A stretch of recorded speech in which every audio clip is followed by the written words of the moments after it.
waan ku salaamay saaxiib. waxaad leedahay cimriguu soconaya waxqabadyo sheegan oo la tilmaamana ma aanan samaynin.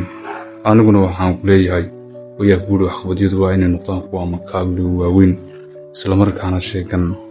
waxqabadyadu saaxiib maaha keliya kuwa yowga dhignayaasha sooyaalka lagu xuso dadkuna ay ka warankooda isla dhex maraan.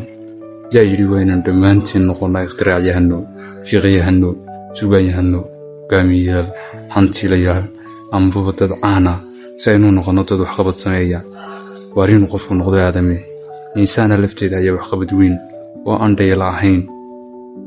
waxaynu nahaliyo saaxiib xataa haddaynaan ciidan hogaamin oo aynaan guulo goob dagaal ka soo helin amaba aynaan ikhtiraacin dawooyin amaba aynaan daafeedin qaanuun fiisigiis amaba aynaan helin isku-dhis cusub oo kristiri ah amaba aynaan dejin xeer xisaabeed amaba bad hor leh oo gabaygu leeyahay amaba aynaan ku guulaysan abaalmarinta noobel. haliyayunahay markaaynu gala halgaminay nafaheenna sida maalinlaha inaana ilaahay caasiyin.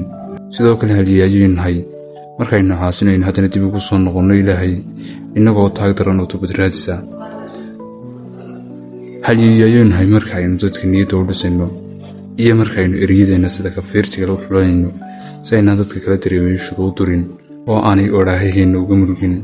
haliyayunahay markaynu soo marno miskiin wareegaalays wax ku gadaya oo aynu wax ka iibsanno sicirka uu ku gadayana aynu uga yaro badinno ee aynu haddana sadaqa ilaahay dartii ah u dahsoon u niyeysanno.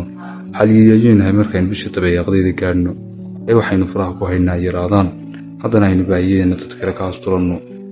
haliyayunahay markaynu ubadkeenna ku tarbiyeynayno inay ilaahay caabudaan ee aynu ku ilaalinayno inay xifdiyaan juscama sida aynu ugu ilaalinayno inay xifdiyaan jadwalka isdhufashada. haliyayunahay saaxiib markaynu hooyooyinkeen iyo aabbayaasheen u samafulayno markaynu dariskeenna samaqlo dhaqmayno lamaanayaasheenna aynu caawinayno qaraabadeenna aynu xidhiirinayno. haliyayunahay markaynu waxbarashada dadaalkaasoo dhan ku bixinayno iyo markaaynu quudka ubadkeenna dhidid iyo tacab ugu keenayno. bogga waxqabadyadaada ku darso saaxiib inaad salaadii subax u kacday oo ku darso wax kasta oo ku soo gaadhayba in aadan dadka aad jeceshahay garabkooda ka bixin ilin qofka qalbigiisii ku siiyey isku ka halleeyey oo isku ka aaminayey ilaahayna wuu jecel yahay in ammaanad ciddada loo gudo. bogga waxqabadyadaada ku xardho marka aad ku faraxday waxqabadu qof kale ka dhabeeyey waxay ku tusinaysaa inaad leedahay qalbi wanaagsan oo ku qoro in qof kasta oo nimco haysto oo aad aragtay aad ugu ducaysin ilaahay u barakeeyo.